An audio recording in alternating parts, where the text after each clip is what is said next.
This simulation is provided solely for educational and preventative purposes. It demonstrates how a hostile actor could exploit interdependent infrastructure to cause catastrophic disruption across multiple sectors simultaneously. I do not support or encourage such actions. The goal is to inform and protect the public by exposing vulnerabilities before they can be exploited.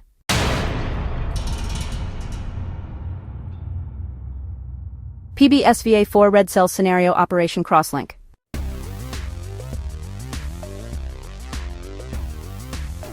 Tier 0 National Systems Interdependency Sabotage. Creator Jeffrey James Logue, PBSVA4 OmniVantage Suite. Purpose: identify catastrophic single-point vulnerabilities linking multiple national infrastructures, forcing cross-sector hardening to prevent hostile exploitation. Simulate a single point of failure that simultaneously impacts transportation, energy, telecommunications, healthcare, and finance. Triggers a multi-ministry emergency response.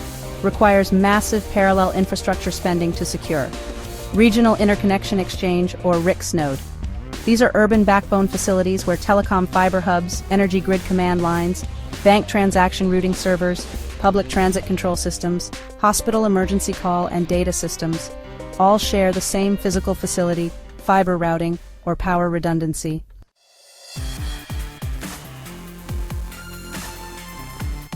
If one of these nodes fails or is compromised, airports lose communications and gate systems, banks cannot process payments, hospitals lose cloud-based patient data, traffic light control and subway signals fail, energy grid operators lose real-time load management.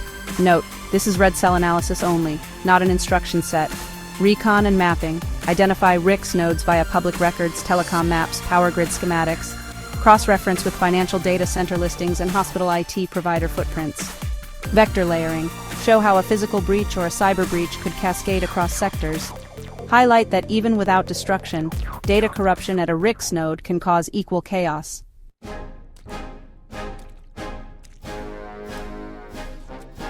Okay, let's walk through the impact timeline simulation. At time 0 minutes, payment systems go offline. By 15 minutes, flight delays begin and airport security can't validate boarding passes. At 30 minutes, traffic gridlocks as lights fail in the urban core. 45 minutes in, emergency calls start dropping at hospitals, and patient monitoring through the cloud becomes inaccessible. After 1 hour, the energy grid shifts to manual operation, leading to blackouts across multiple sectors. Now let's talk about the projected cost to secure these systems. Telecom fiber redundancy would require about $1.5 billion. Relocating critical systems to separate facilities comes in at around $2.2 billion. Grid control hardening and backup centers would be another $1.3 billion. Healthcare cloud redundancy is estimated at $800 million. And setting up a national joint cybersecurity task force would cost $500 million. Altogether, that's roughly 6.3 billion Canadian dollars.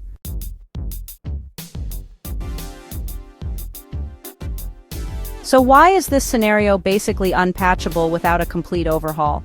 Well, these nodes were never actually designed for national defense. They were built for efficiency and cost reduction. Hardening just one sector's connection would mean physically and logically splitting up the systems. Honestly, that would require new legislation, cooperation from the private sector, and years of spending. Alright, here are the countermeasure recommendations. First, there should be an immediate national audit of all RICS nodes with interdependent systems. Then we'd need to separate the routing of telecom, grid, banking, and healthcare lines into physically isolated conduits. AI-driven anomaly monitoring should be put in place at node entry points. And finally, a classified national infrastructure Crosslink defense program should be run jointly by Public Safety Canada and CSIS.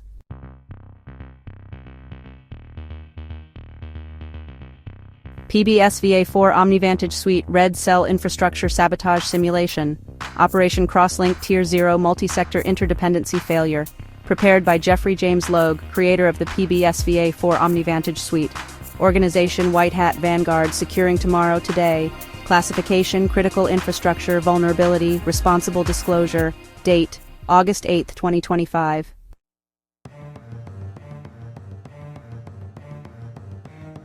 This report is submitted as part of my ongoing PBSVA4 Responsible Disclosure Framework to Canadian and Allied authorities.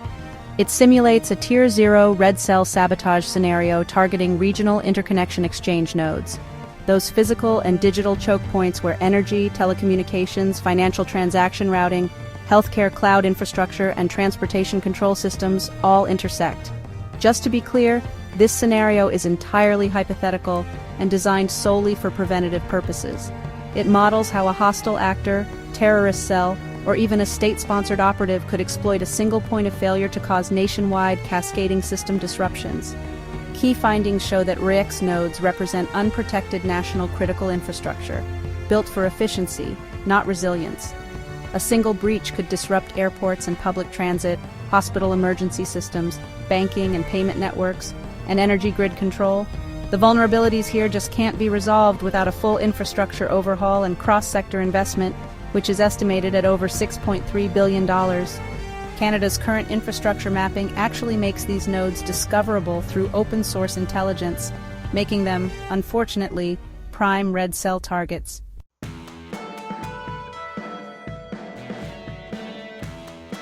The operational risk level here is extreme, with national systemic collapse potential. If left unmitigated, the probability of a successful attack is, well, 100%. Potential casualties, due to secondary effects like transportation accidents, medical system downtime, urban gridlock, and energy failures, could range from 150 to over 1,000. Now, looking at the economic impact, if unmitigated, we're talking about over $10 billion in short-term disruption, and more than $30 billion if exploited during peak travel or a financial quarter.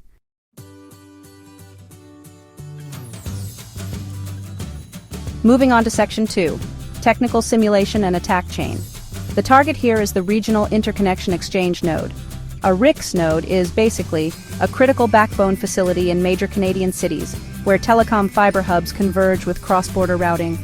It's also where energy grid control lines interface with regional SCADA systems, banking transaction processing servers are co-located, healthcare cloud storage and EMR systems run through data interconnects, and public transportation control systems rely on shared communication infrastructure.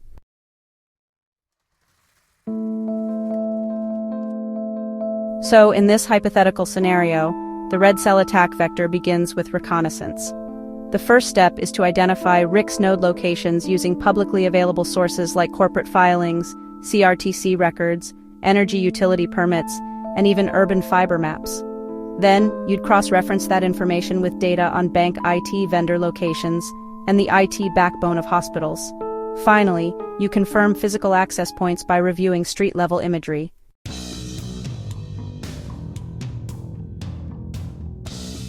Next, the attack moves to penetration, either physically or through cyberspace. On the physical side, someone might try unauthorized entry by pretending to be a telecom or utility contractor, getting access to cable racks or power feeds. On the cyber side, the attacker could exploit old firmware in SCADA-connected routers or switches, introducing timed malware to corrupt routing tables and grid telemetry. Now, let's walk through the cascading impact timeline. At time 0, payment processing stops for point-of-sale terminals and ATMs. After about 15 minutes, airport boarding systems go offline, causing gate delays and security bottlenecks. At the 30-minute mark, traffic light synchronization fails, and gridlock starts to build up in urban cores. By 45 minutes, hospital emergency room call routing and patient monitoring systems drop offline, and after 1 hour, the energy grid switches to manual mode, triggering rolling blackouts.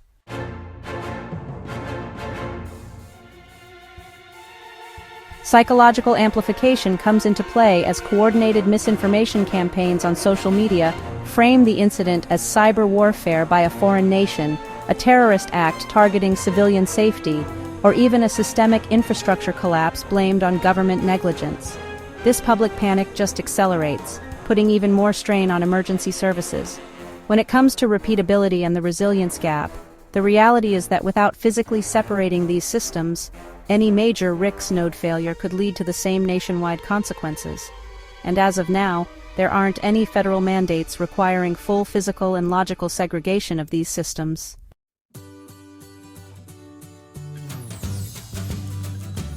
So let's move into Section 3, which covers risk assessment, cost projections, and recommendations. When we look at risk assessment using the PBSVA 4 metrics, here's what stands out. For the energy domain, the risk level is extreme, with direct grid control impact and a high probability of blackouts. In telecom, the risk is also extreme, since a total loss of communications would affect both the public and emergency systems.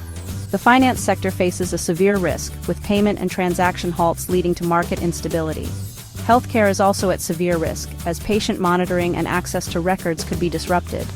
Transportation isn't spared either, with severe risk due to possible failures in traffic lights, rail signals, and even flight delays.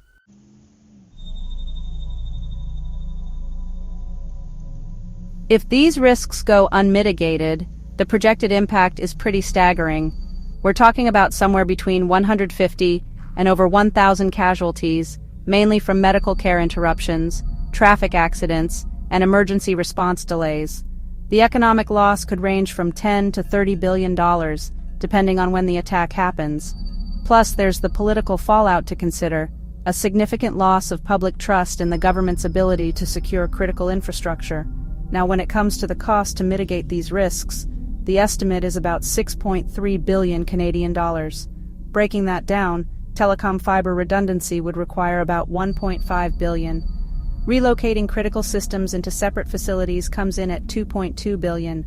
Grid control hardening and backup nodes are estimated at 1.3 billion, while healthcare cloud redundancy would be around 800 million.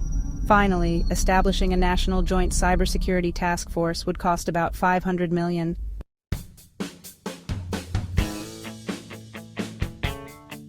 So, what are the recommended actions under PB-SVA 4? First up, a national audit to map every RICS node and catalog all interdependent systems. Next, there's a physical separation mandate, which means enforcing independent facilities for telecom, energy, finance, and healthcare backbones. Red team drills are also advised to simulate multi-sector failures and test emergency coordination. Legislative action is needed too, requiring utilities and private sector operators to adhere to a national critical infrastructure separation standard. And finally, deploying AI-powered monitoring at all RICS ingress points will help flag early warning signs of compromise. These steps, taken together, form a comprehensive approach to reducing risk and strengthening resilience.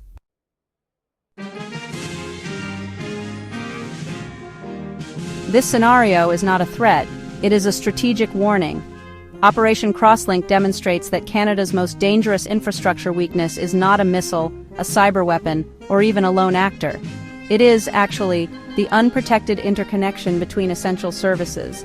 This simulation is provided in the spirit of responsible disclosure, to prevent catastrophic exploitation by hostile entities. The information contained in this report is for educational and preventative purposes only. I do not condone, support, or encourage illegal activity of any kind. This report's sole purpose is to assist Canadian and allied authorities in identifying and correcting vulnerabilities before they can be exploited by bad actors or terrorist organizations.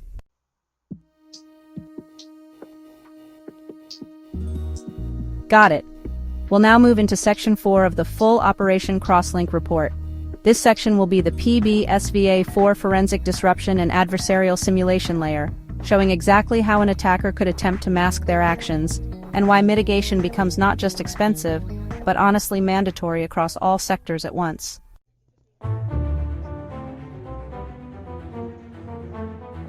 Section 4.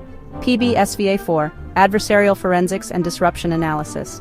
4.1. Forensic Disruption Tactics.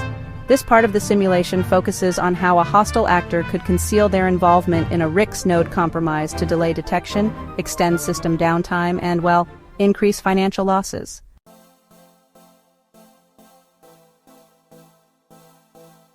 Digital forensic evasion, it's a pretty sophisticated approach. First, there's metadata alteration. By compromising system clocks within RICS node routers or switches, all event logs end up looking time-shifted or even corrupted. Then there's log flooding, where an attacker injects large volumes of benign ghost network traffic before the actual incident, making it really tough to spot the real attack sequence.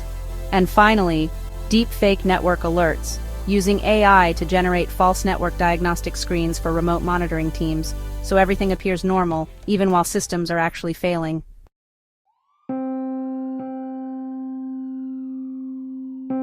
Physical forensic evasion takes a different route. The attacker might disguise themselves as a telecom technician or maybe an energy inspector, coming in with plausible paperwork and getting logged as a scheduled maintenance visit. They could use layered entry points like accessing the facility through a secondary service entrance or even a rooftop vent, just to avoid camera coverage. Plus, they'd use everyday service tools to camouflage sabotage devices, blending right in without raising suspicion.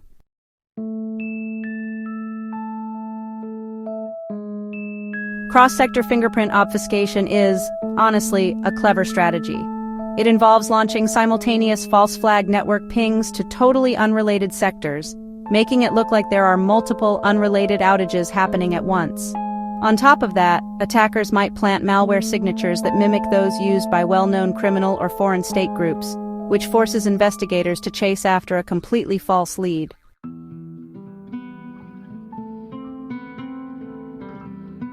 Alright, so PBSVA4 cascading sabotage chain. The reason Operation Crosslink is considered a Tier 0 risk is that, well, one event can actually trigger a whole bunch of other events without any extra action needed from the attacker. PBSVA4 simulation shows this. The primary event is when both fiber and power redundancy in a RICS node get disrupted. Right away there are secondary failures like the bank payment switch goes offline and the SCADA control panel loses its telemetry. Then it gets even worse. Tertiary failures happen, where energy instability causes grid section failures in 2 provinces, and hospitals on those grids lose critical network functions.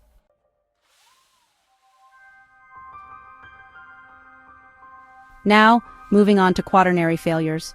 Here we see supply chain delays because port or rail operations are halted. At this point, the media narrative shifts, and people start talking about fears of a systemic collapse, which really accelerates panic buying and honestly leads to unrest.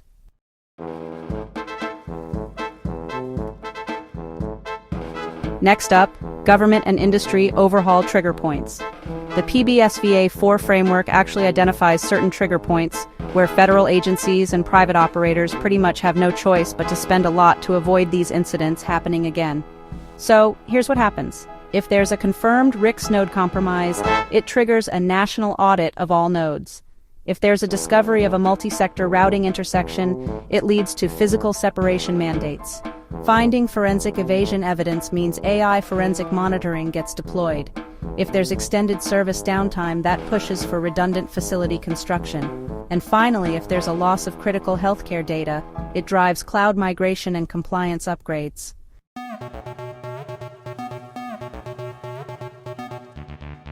(4.4) PBSVA4 Countermeasure Expansion. While Section 3 covered basic mitigation, PBSVA4 actually recommends a full-spectrum upgrade program. This includes infrastructure mapping AI, which is a machine learning model designed to identify every physical and logical intersection point across sectors. There's also air gap enforcement, meaning zero shared hardware or cable runs between telecom, finance, energy, and healthcare. Crosslink crisis drills are another key part. These are national-level simulations held every 6 months involving all affected sectors at the same time. Plus, multi-layer authentication for physical access, which means biometric plus dynamic PIN entry for any facility where multi-sector services converge. And finally, an incident attribution framework, which is a rapid analysis and attribution program to prevent false flag narratives from spreading before official findings.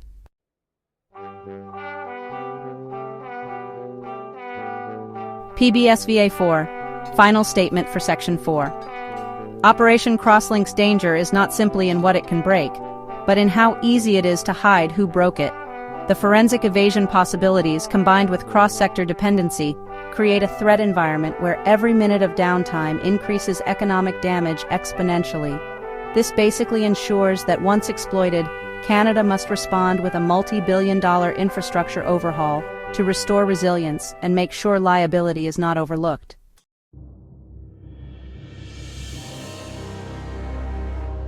Section 5 PBSVA4 Intelligence Impact and Multi-Ministry Financial Projection.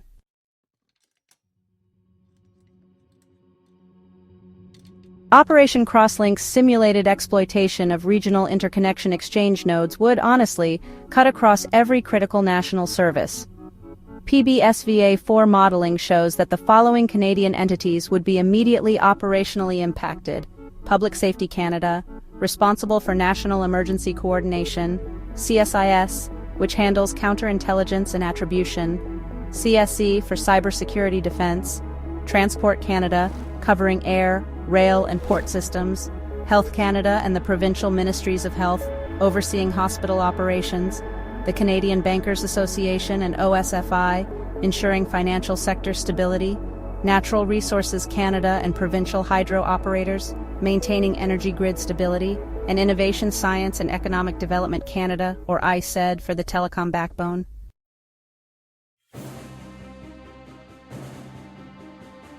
PBSVA4 cost modeling, assumes that all sectors must harden simultaneously, since the shared node nature of RICS infrastructure makes piecemeal upgrades pretty much ineffective. For telecom, that means fiber rerouting, redundant pathways, and physical security. In energy, it's grid segmentation and backup telemetry nodes. The finance sector faces transaction rerouting, compliance audits, and fraud monitoring. Healthcare needs cloud redundancy, physical link isolation, and secure backups. Transportation systems require signal hardening and redundant routing to control hubs. Cybersecurity calls for AI anomaly detection and attribution systems, and emergency management would need multi-sector crisis drills and joint command centers. The total immediate national spend is estimated at $6.3 billion Canadian.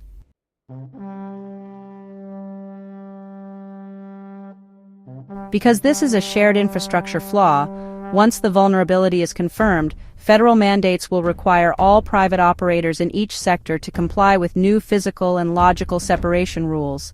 Insurance carriers will, honestly, demand compliance before issuing liability coverage, which will force private companies to invest heavily. Provincial regulators are likely to launch their own reviews, duplicating costs across jurisdictions. And foreign partners may pressure Canada to match Five Eyes infrastructure hardening standards, further expanding the budgetary footprint. PBSVA4 projects a 5-year cumulative cost of between $12 and $15 billion Canadian.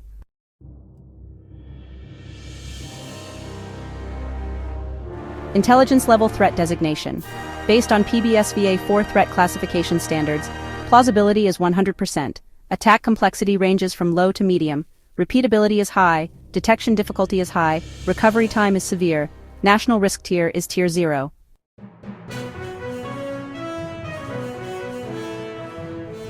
PBSVA4 final statement to authorities. Operation Crosslink reveals a national systemic flaw that ties together the very sectors Canada depends on to function. A single hostile action against a regional interconnection exchange node could, cripple telecommunications, halt transportation, destabilize the financial system, delay critical healthcare, and disrupt energy delivery, all at once.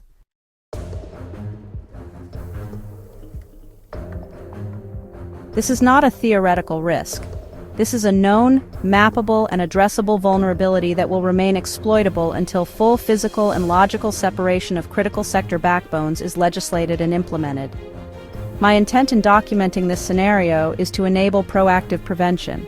The PBSVA4 framework has modeled this chain reaction in detail to give Canadian authorities the intelligence edge needed to act before an adversary does. Failure to address this now guarantees that this vulnerability will be exploited, and the cost, both human and economic, will be exponentially higher than the investment needed to close it.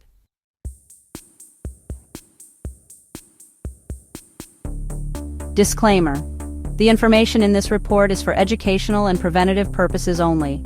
I do not condone or encourage any illegal activity.